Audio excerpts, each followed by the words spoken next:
Pola tembak lari, OPM kewalahan ladeni militer Indonesia, 13 senti canggih diamankan. Strategi OPM setiap kali bentrok senjata dengan TNI sudah terbaca. Tak heran, setiap kali terjadi baku tembak, hanya beberapa anggota OPM saja yang berhasil ditangkap. Mengutip situs resmi TNI, strategi perang OPM terbaca pasca markas mereka di Intan Jaya berhasil diduduki pada awal tahun 2024. Pangdam 17, Cenderawasih, Maijen TNI Ishak Pangemanan, mengungkap OPM di wilayah ini memiliki 13 pucuk senjata api berbagai jenis.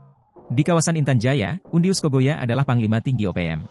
Adapun jenis senjata api yang dimiliki yakni jenis Sniper AX, SS, 1V1, M4 dan pistol FN masing-masing 1 pucuk, Senpi jenis M16, Steyr dan Double Op masing-masing 2 pucuk dan 3 pucuk jenis revolver. Untuk persediaan amunisi KKB, militer Indonesia masih mendalami sumbernya.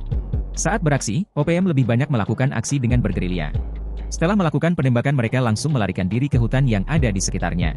KKB dalam melakukan aksi penembakan selalu dengan pola tembak lari sehingga diprediksi itu agar tidak menghabiskan banyak peluru, kata Ishak. Ia memastikan TNI Polri saat ini sedang berupaya memulihkan situasi keamanan di wilayah Sugapa sehingga masyarakat dapat kembali beraktivitas dengan normal. Ia berharap, dalam tempo 2 hari, situasi di sana sudah mulai kondusif. OPM sebelumnya melakukan penyerangan dengan menembaki pos TNI Polri yang ada di Sugapa. Seorang anggota BRIMOB gugur dan tercatat 7 anggota KKB tertembak.